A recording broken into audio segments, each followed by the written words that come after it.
اور موجودہ معاشرے کے اندر جو موجود برائیاں ہیں، ہر قسم کی برائیاں تعلیم کے ذریعے سے دور ہو سکتی ہیں، اور وہ تعلیم اللہ کے نام کے ساتھ ہونی چاہیے، کیونکہ جہاں اللہ کو بھول کر کے، اللہ کو چھوڑ کر کے، اور اللہ کے رسول صلی اللہ علیہ وسلم کی پاکیزہ سیرت اور آپ کی پاکیزہ لائی ہوئی شریعت کو چھوڑ کر کے جو بھی تعلیم حاصل کی جائے گی وہ ہم کو غلط راستے پر لے جائے گی۔ آج دنیا کے اندر ہم دیکھ رہے ہیں کہ موجودہ جو حالات ہیں اس کی وجہ یہی ہے کہ تعلیم تو بہت زیادہ عروج پر ہے، لیکن اللہ کو بھول گئے، اللہ کے رسول کو بھول گئے، اور اسلام کی جو شریعت ہے اس شریعت کو بھول گئے، جس کے نتیجے میں اعلیٰ تعلیم یافتہ ہونے کے باوجود، بہت زیادہ ایجوکیشن عام ہونے کے باوجود جہالت بہت زیادہ عروج پر ہے، اور انسانیت جو ہے انسانوں کے اندر موجود نہیں ہے۔ آج جو قتل و غارت گری پوری دنیا کے اندر ہو رہی ہے نئے نئے ہتھیاروں کے ذریعے سے، اس کی وجہ یہی ہے کہ انہوں نے اللہ کو چھوڑ دیا، اللہ کی تعلیم کو چھوڑ دی، اور اللہ کو بھلا دیا، اللہ سے غافل ہو گئے، اور اللہ نے جو انسانیت کی ہدایت کے لیے جو روشن کتاب قرآن مجید بھیجی تھی اس قرآن کریم سے دور ہو گئے، جس کے نتیجے میں آج دنیا کے اندر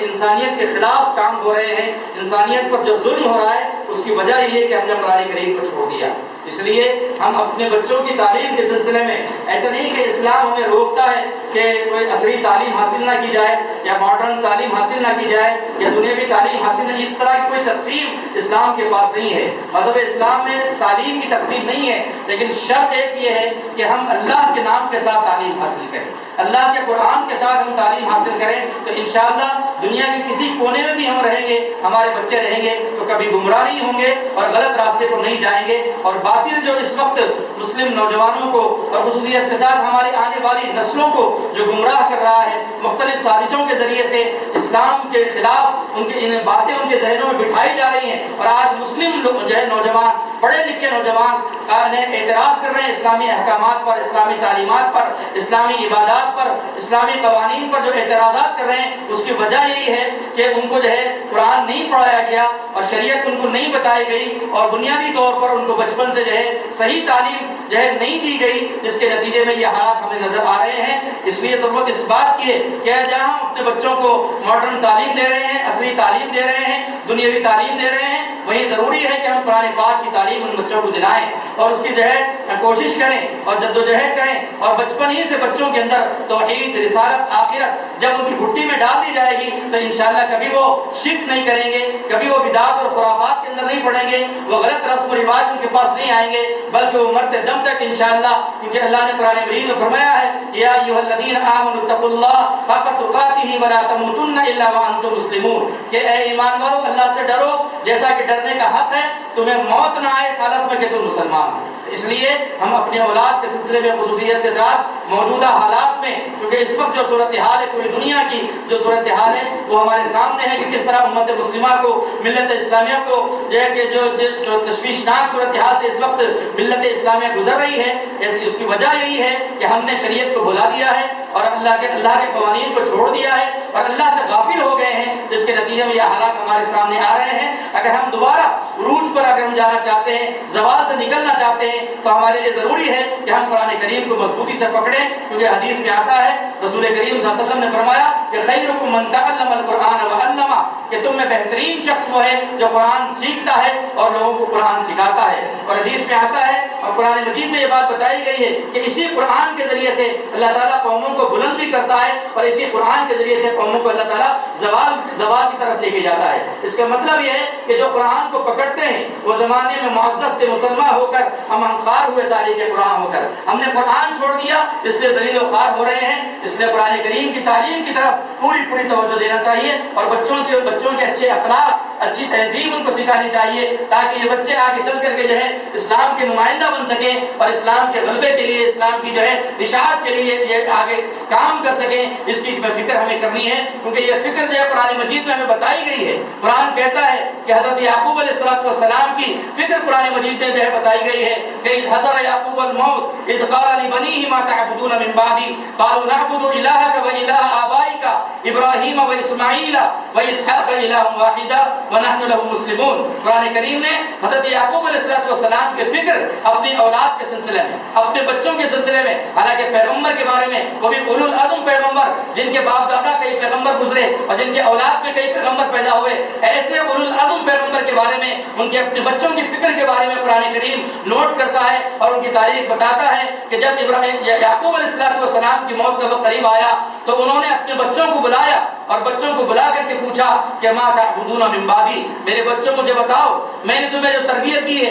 میں نے جو تمہیں تعلیم دی ہے، میں نے جو تمہیں اسلام سکھایا ہے، میں نے جو توحید دی ہے، میں نے تمہیں جو رسالت اور آخرت کا عقیدہ تمہیں دیا ہے، بتاؤ مجھے کہ میرے مرنے کے بعد، میرے اس دنیا سے گزر جانے کے بعد تم کس کی عبادت کرو گے؟ ما تعبدون من بعدی، کہ میرے بعد تم کس کی عبادت کرو گے؟ تو ان بچوں نے کہا تھا، جن کی تربیت کی گئی تھی، جن کو بتایا گیا تھا، جن کی صحیح پرورش کی گئی تھی، انہوں نے کہا کہ قالوا نعبد الہک و الہ آبائک ابراہیم و اسماعیل و اسحاق الہ واحدہ، انہوں نے کہا ابا جان آپ اطمینان رکھیے کہ ہم اسی الہ کی عبادت کریں گے جس کی عبادت ابراہیم نے کی تھی، اسماعیل نے کی تھی، اسحاق نے کی تھی، ہم انشاءاللہ ایک ہی الہ واحد کی عبادت کریں گے اور ہمارا زندگی اسلام پر ہماری زندگی ہوگی، وَنَحْنُ لَهُ مُسْلِمُونَ، ہم مسلمان بن کر کے، اسلام والے بن کر کے ہم زندگی گزاریں گے۔ تو یہ تمانیت دلائی اپنے باپ کو، حضرت یعقوب علیہ السلام کی اولاد ہے۔ تو اس لیے ہر ماں باپ، جب اولو العزم پیغمبر کا یہ معاملہ ہے، ایک پیغمبر کی یہ شان ہے، یہ اپنی اولاد کے سلسلے میں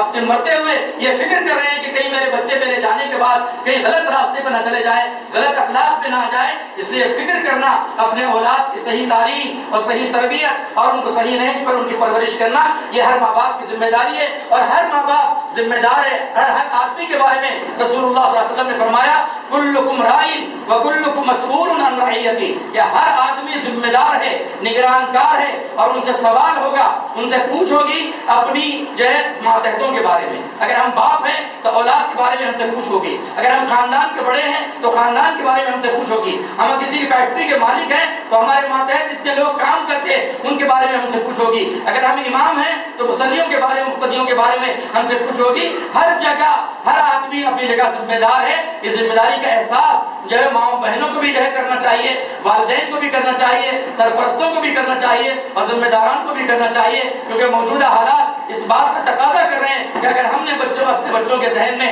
توحید، رسالت، آخرت کا عقیدہ صحیح طور پر مضبوط نہیں کیا اور ان کو نہیں بٹھایا تو ہو سکتا ہے کہ کل آنے والے دنوں میں جو ہے مختلف سازشوں کے تحت ہے ہمارے بچوں کو گمراہ کیا جا سکتا ہے، غلط راستے پر لے جایا جا سکتا ہے۔ اس لیے اصل جو زندگی ہماری وہ آخرت کی زندگی ہے۔ بل تؤثرون الحیات الدنیا والآخرۃ خیر وابقیٰ، کہ تم دنیا کی زندگی کو ترجیح دیتے ہو حالانکہ آخرت خیر ہے اور باقی رہنے والی زندگی ہے۔ ہم فیہا خالدون، قرآن مجید کا ایک صفحہ اس بات کی گواہی دیتا ہے کہ وہ ہمیشہ ہمیشہ کی زندگی ہے۔ اس ہمیشہ ہمیشہ کی زندگی کو کامیاب بنانے کے لیے ہمیں دنیا کے اندر کچھ جدوجہد کرنی پڑے گی، قرآن پاک کی تعلیم کی طرف، نبی پاک صلی اللہ علیہ وسلم کے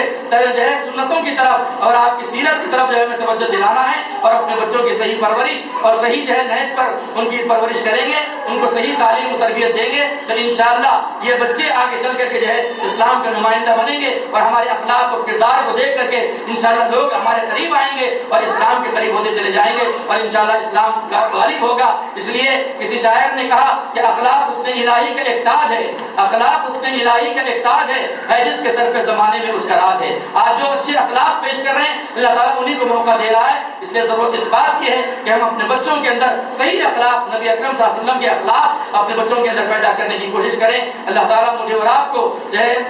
عمل کی توفیق عطا فرمائے۔ میں مبارکباد دیتا ہوں میرے اپنے بھائی شعیب کو کہ انہوں نے جو ہے اپنے بچے کو قرآن پڑھایا۔ اس طرح ہر والد کو، ہر جو ذمہ دار کو اپنے بچوں کی تعلیم صرف اتنی ناظرہ کی حد تک ہم اپنے بچوں کو نہ رکھیں بلکہ قرآن کے جو حقوق بتائے گئے ہیں کہ قرآن کا سب سے پہلا حق تو یہ ہے کہ اس کے صحیح انداز میں، اچھے انداز میں اس کی تلاوت کی جائے اور دوسرا جو ہے حق یہ ہے کہ اس کو سمجھا جائے۔ قرآن کریم ہمارے لیے ہدایت ہے، انسانیت کی ہدایت کے لیے قرآن کریم آیا ہے، ہماری رہنمائی کرتا ہے اور ہر میدان میں، زندگی کے ہر شعبے میں قرآن رہنمائی کرتا ہے۔ لہذا قرآن کو سمجھنا بھی چاہیے، قرآن پر تدبر بھی کرنا چاہیے، قرآن پر غور و فکر بھی کرنا چاہیے۔ اور تیسرا حق یہ ہے کہ قرآن مجید جو کچھ ہمیں بتا رہا ہے، جو کچھ ہمیں سکھا رہا ہے اس کے مطابق ہماری زندگی ہونی چاہیے۔ اور چوتھا حق یہ ہے کہ اس قرآن کریم کی تعلیم کو ہم دوسروں تک پہنچانا ہے، اس کے پیغام کو سارے انسانوں تک، مسلمانوں تک بھی اور غیر مسلموں تک بھی اس قرآن کے پیغام کو پہنچانا ہے۔ اور آخری حق اس کا یہی ہے کہ اس قرآن کے قانون کو اس زمین پر نافذ کرنے کی ہمیں کوشش کرنا چاہیے۔ اللہ تعالیٰ مجھے اور آپ کو قرآن کے ان تمام حقوق کو سمجھنے کی توفیق عطا فرمائے اور ہر والدین کو، ہر ذمہ دار کو اپنے بچوں کی صحیح نہج پر اور قرآن و سنت کی نہج پر جو ہے تربیت تربیت کرنے کی اللہ ہم سب کو توفیق عطا فرمائے۔ میں مبارکباد دیتا ہوں جو ہے ہمارے عزیز محترم محمد سہیب کو اور ان کے والد محترم کو اور تمام افراد خاندان کو، ان کی والدہ کو اور ان کے تمام خاندان کو کہ انہوں نے جو ہے اپنے بچوں کی صحیح انداز میں تربیت کر رہے ہیں۔ میں مبارکباد دیتا ہوں اور دعا کرتا ہوں کہ اللہ تعالیٰ ان بچوں کو جو ہے اور آگے بڑھائے، ان کے علم میں ترقی نصیب فرمائے اور یہ آگے چل کر کے یہ اسلام کا نمائندہ بن سکے۔ اللہ ہم سب کو توفیق عطا فرمائے۔ ربنا تقبل منا انك انت السميع العليم وتب علينا انك انت التواب الرحيم۔